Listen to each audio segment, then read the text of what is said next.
사사기 14장.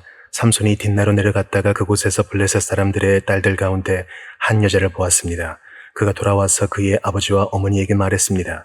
제가 딥나에서 블레셋 사람들의 딸들 가운데 한 여자를 보았습니다. 이제 그녀를 제 아내로 삼게 해 주십시오. 그러자 그의 아버지와 어머니가 그에게 말했습니다. 내 친척들이나 우리 모든 백성의 딸들 가운데서는 여자가 없느냐? 왜 내가 할례받지 않은 블레셋 사람 가운데 아내를 얻으려고 하느냐? 그러나 삼손이 그의 아버지에게 말했습니다. 그녀와 결혼하고 싶습니다. 저는 그녀가 좋습니다. 그의 아버지와 어머니는 이 일이 여호와로부터 온 것인지 알지 못했습니다. 여호와께서는 블레셋을 물리칠 기회를 찾고 계셨습니다. 그 당시 블레셋 사람들이 이스라엘을 지배하고 있었습니다. 삼손은 그의 아버지와 어머니와 함께 딥나로 내려갔습니다. 그들이 딥나의 포도밭에 다다랐을 때 갑자기 어린 사자가 으르렁거리며 그에게 달려들었습니다. 그때 여호와의 영이 그에게 강하게 내려왔습니다. 그러자 그는 마치 새끼의 염소를 찢듯이 맨손으로 그 사자를 찢어버렸습니다. 그러나 그는 자기 아버지나 어머니에게 자기가 한 일에 대해 아무것도 말하지 않았습니다. 그러고 나서 그는 내려가 그 여자와 이야기를 나누었습니다. 삼손은 그 여자가 좋았습니다. 얼마 후 삼손은 그 여자를 데리러 다시 갔습니다. 그가 사자의 시체를 보았습니다. 그 사자의 시체 안에는 벌떼가 있었고 벌꿀도 있었습니다. 그는 꿀을 손으로 푹 떠서 길을 계속 가면서 먹었습니다. 그는 자기 아버지와 어머니에게 가서 꿀을 그들에게 드렸고 그들도 먹었습니다. 그러나 삼손은 부모에게 그 꿀을 사자의 시체에서 가져온 것이라고 말하지 않았습니다. 삼손의 아버지가 그 여자에게 내려갔습니다. 삼손은 그곳에서 잔치를 열었습니다. 신랑은 그렇게 해왔기 때문입니다. 삼손이 나타나자 블레셋 사람들은 삼손과 함께 있을 30명의 친구들을 데려왔습니다. 삼손이 그들에게 말했습니다. 내가 너희들에게 수수께끼를 하나 내겠다. 만약 너희가 이 잔치가 열리는 7일 동안 이것을 알아맞힌다면 내가 너희에게 모시옷 30벌과 겉옷 30벌을 주겠다. 그러나 너희가 알아맞히지 못하면 너희가 내게 모시옷 30벌과 겉옷 30벌을 주어야 한다. 그들이 그에게 말했습니다. 수수께끼를 내봐라. 한번 들어보자. 삼손이 블레셋 사람들에게 말했습니다. 먹는 자에게서 먹을 것이 나오고 힘센 자에게서 달콤한 것이 나왔다. 그들은 3일이 지나도 답을 알아맞히지 못했습니다. 7일째 되는 날 그들은 삼손의 아내에게 말했습니다. 내 남편을 유혹해 수수께끼의 답을 우리에게 알려다오. 그렇게 하지 않으면 우리가 너와 내 아버지 집을 불살라버리겠다.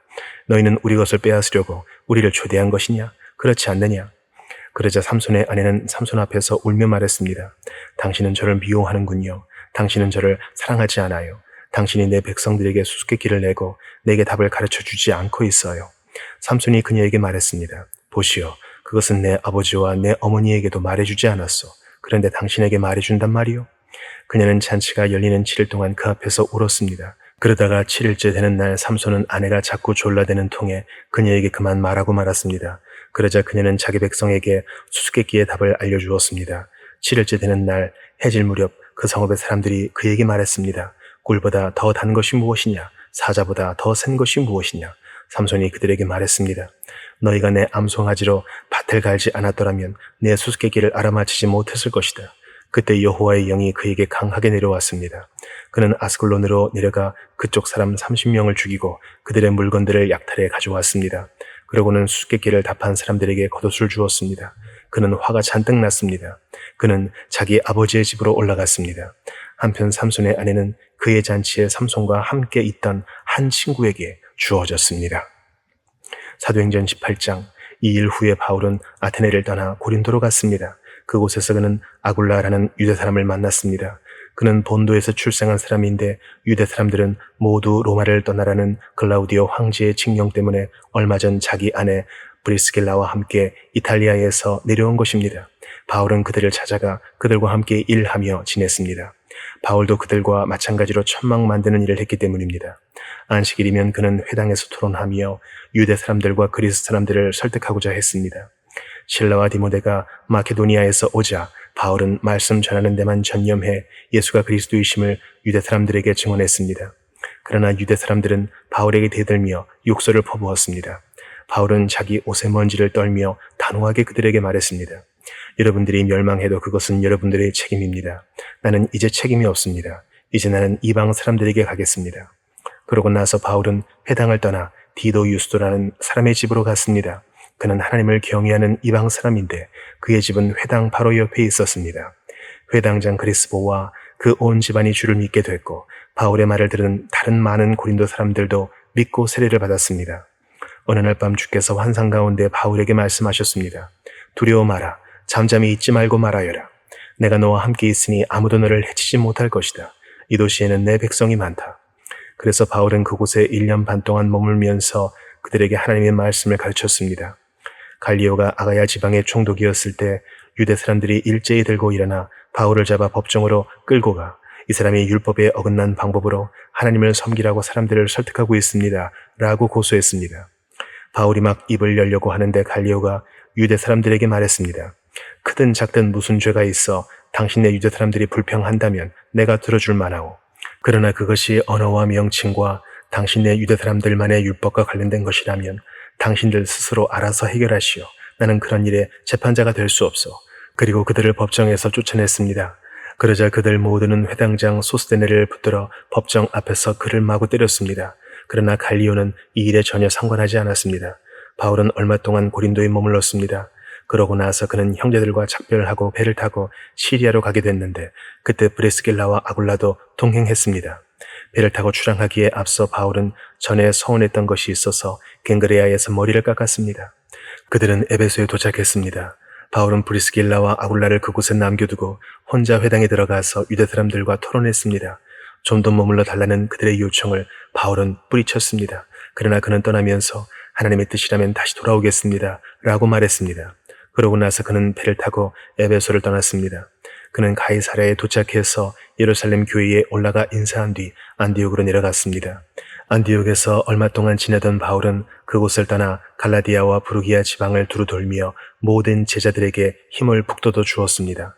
한편 알렉산드리아에서 태어난 아볼로라는 유대 사람이 에베소로 왔습니다. 그는 학식이 많고 성경에 능통한 사람이었습니다. 그는 일찍부터 주의 도를 배워 열정을 가지고 전도할 뿐 아니라 예수에 대해서도 정확하게 가르쳤습니다. 그러나 요한의 세례만 알고 있을 뿐이었습니다. 그가 회당에서 담대히 말하기를 시작하자 그의 말을 들은 브리스길라와 아굴라는 그를 집으로 데려다 하나님의 도에 대해 더욱 정확하게 설명해 주었습니다. 아볼로가 아가야 지방으로 가고 싶어 하자 형제들은 그를 격려해 주면서 그곳에 있는 제자들에게도 편지를 써서 그를 영접해 주도록 했습니다. 아볼로는 그곳에 도착해 하나님의 은혜로 믿게 된 사람들에게 큰 도움을 주었습니다. 이것은 그가 성경을 가지고 예수가 그리스도이심을 보여줌으로써 공중 앞에서 유대 사람들을 향해 강력하게 논증했기 때문입니다. 예레미야 27장 유다왕 요시아의 아들 여호야김의 통치 초기에 여호와께로부터 이 말씀이 예레미야에게 임했습니다. 여호와께서 내게 이렇게 말씀하셨다. 너는 줄과 멍에를 만들어 내 목에 걸어라. 그러고 나서 예루살렘에 있는 유다왕 시드기야에게 온 사신들을 통해 에돔 왕, 모압 왕, 암몬 자손의 왕, 두로 왕, 시돈 왕에게 전가를 보내라. 그 사신들에게 명령해 자기 군주들에게 전하라고 하여라. 이스라엘의 하나님 만군의 여호와가 이렇게 말한다. 너희 군주들에게 이렇게 말하라. 내가 큰 능력과 펼친 팔로 땅과 땅 위의 인간과 짐승을 만들었다. 그리고 내가 보기에 합당한 사람에게 내가 그것을 주었다. 이제 내가 이 모든 나라들을 내 종 바벨론 왕 느부갓네살의 손에 넘겨줄 것이다. 내가 또한 들짐승들을 그에게 주어 그를 섬기도록 할 것이다. 바벨론 땅이 멸망할 때가 오기까지 모든 민족들이 느부갓네살과 그의 아들과 그의 손자를 섬길 것이다. 그러나 그 후 많은 민족들과 큰 왕들이 그를 정복할 것이다. 그러나 어떤 민족이나 나라가 바벨론 왕 느부갓네살을 섬기지 않거나 자기 목을 바벨론 왕의 멍에 아래에 숙이지 않는다면 내가 그의 손으로 그들을 쳐버려 칼과 기근과 전염병으로 그 민족을 멸망시킬 것이다. 여호와의 말이다. 그러므로 너희가 바벨론 왕을 섬기지 않을 것이라고 말하는 너희의 예언자들이나 너희의 점쟁이들이나 너희의 꿈꾸는 사람들이나 너희의 무당들과 너희의 마술사들에게 너희는 귀 기울이지 말라. 그들은 너희에게 거짓을 예언해 그 결과 너희를 너희의 땅에서 멀리 떠나게 할 것이다. 내가 너희를 쫓아낼 것이고 너희가 멸망할 것이다. 그러나 어떤 민족이라도 바벨론 왕의 멍에 아래에 자기 목을 숙이고 그를 섬긴다면 내가 그들을 자기의 땅에 남게 할 것이니 그들이 그 땅을 갈고 그곳에서 살 것이다. 여호와의 말이다. 내가 똑같은 말을 유다왕 시드기야에게 주었다. 너희의 목을 바벨론 왕의 멍에 아래에 숙이고 그와 그의 백성을 섬겨라. 그러면 너희가 살 것이다. 왜 너와 내 백성들이 여호와께서 바벨론 왕을 섬기지 않으려는 민족에게 말씀하신 대로 칼과 기근과 전염병으로 죽으려 하느냐. 그러므로 너희가 바벨론 왕을 섬기지 않을 것이다 라고 말하는 예언자들의 말에 너희는 귀 기울이지 말라. 이는 그들이 너희에게 거짓을 예언하기 때문이다. 여호와의 말이다. 내가 그들을 보내지 않았다. 그러나 그들은 내 이름으로 거짓을 예언하니 내가 너희를 쫓아낼 것이고 너희가 멸망할 것이다.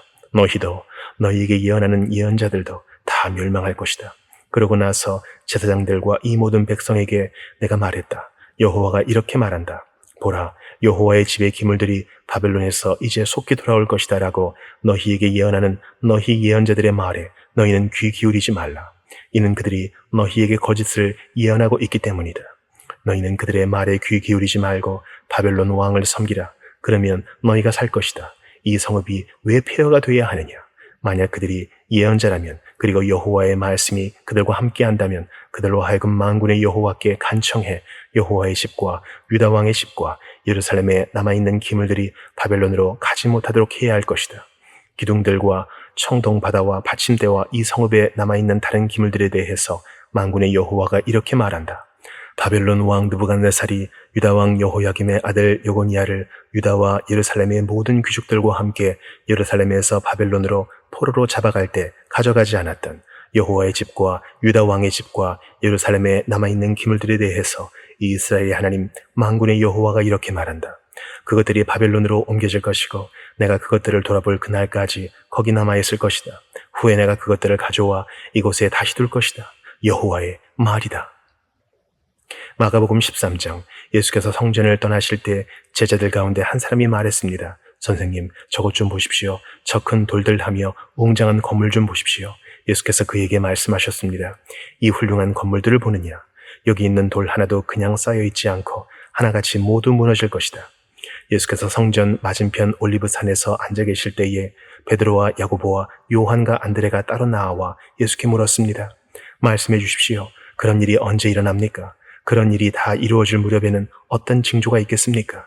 예수께서 대답하셨습니다. 어느 누구에게도 현혹되지 않도록 조심하라. 많은 사람들이 내 이름으로 와서 내가 바로 그다 라고 하며 많은 사람들을 속일 것이다. 전쟁이 일어난 소식과 소문이 들려도 놀라지 말라. 그런 일은 반드시 일어나야 하지만 아직 마지막은 아니다. 민족과 민족이 서로 대항해 일어나고 나라와 나라가 서로 대항해 일어날 것이다. 곳곳에서 지진이 일어나고 기근이 들 것이다. 그러나 이런 일은 해산하는 고통의 시작일 뿐이다. 너희는 정신을 바짝 차려야 한다. 너희는 법정에 넘겨지고 회당에서 매질당할 것이다. 그리고 나로 인해 왕과 총독들 앞에 서서 그들에게 증언하게 될 것이다. 먼저 복음이 세상 모든 민족에게 전해져야 한다. 너희가 붙잡혀가서 재판을 받게 될 때에 무슨 말을 할지 미리 걱정하지 말라. 때에 맞게 너희에게 주시는 말만 하면 된다. 말하는 분은 너희가 아니라 성령이시다. 형제가 형제를, 아버지가 자식을 배신해 죽게 내어줄 것이다. 자식들이 부모를 배역해 죽게 만들 것이다. 모든 사람들이 나로 인해 너희를 미워할 것이다. 그러나 끝까지 견디는 사람은 구원받을 것이다. 멸망하게 하는 가증한 것이 있어서는 안 될 곳에 서 있는 것을 보면 읽는 사람은 깨달아라. 유대에 있는 사람들은 산으로 도망가라. 자기 집 지붕 위에 있는 사람은 거기서 내려오지 말고 물건을 가지러 집 안으로 들어가지 마라.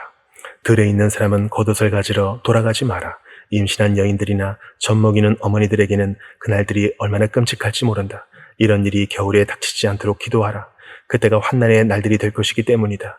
이와 같은 환난은 태초에 하나님께서 세상을 창조하신 이후 지금까지 없었고 또 앞으로도 없을 것이다.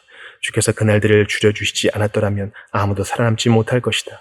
그러나 주께서는 자신이 택하신 사람들을 위해 그날들을 줄여주셨다. 그때 누가 너희에게 보라, 여기 그리스도가 있다. 보라, 그리스도가 저기 있다 라고 해도 믿지 말라. 가짜 그리스도들과 가짜 예언자들이 나타나 표적과 기사를 보이면서 가능한 한 택함받은 사람들까지도 미혹할 것이다.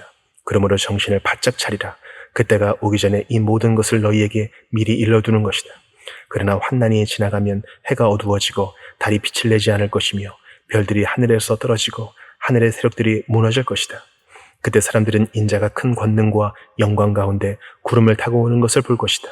그때 인자가 천사들을 보내 택함받은 사람들을 땅끝에서 하늘 끝까지 사방에서 모을 것이다. 무화과 나무를 보고 배우라. 그 가지가 연해지고 새잎이 돋으면 여름이 가까이 왔음을 안다. 이와 같이 이런 일들이 일어나는 것을 보면 그때가 바로 문 앞에 가까이 온 줄을 알라. 내가 너희에게 진실로 말한다. 이 세대가 지나가기 전에 이 모든 일이 일어날 것이다. 하늘과 땅은 없어질지라도 내가 한 말들은 결코 없어지지 않을 것이다. 그 날짜와 그 시각은 아무도 모른다. 하늘의 천사들도 모르고 아들도 모른다. 오직 아버지만 아신다. 정신을 바짝 차리라. 항상 끼어 있으라. 그때가 언제 올지 알지 못하기 때문이다. 그것은 여행을 떠나는 사람이 비유할 수 있다. 사람이 집을 떠나면서 자기 종들에게 권한을 주고 각 사람에게 할 일을 맡기고 자기 문지기에게 집을 잘 지키라고 명령하는 것과 같다. 그러므로 너희는 항상 끼어 있으라. 집주인이 언제 돌아올지, 곧 저녁이 될지, 한밤이 될지, 새벽이 될지, 아침이 될지 모르기 때문이다. 그가 갑자기 돌아와 너희가 자고 있는 모습을 보게 되는 일이 없도록 하라.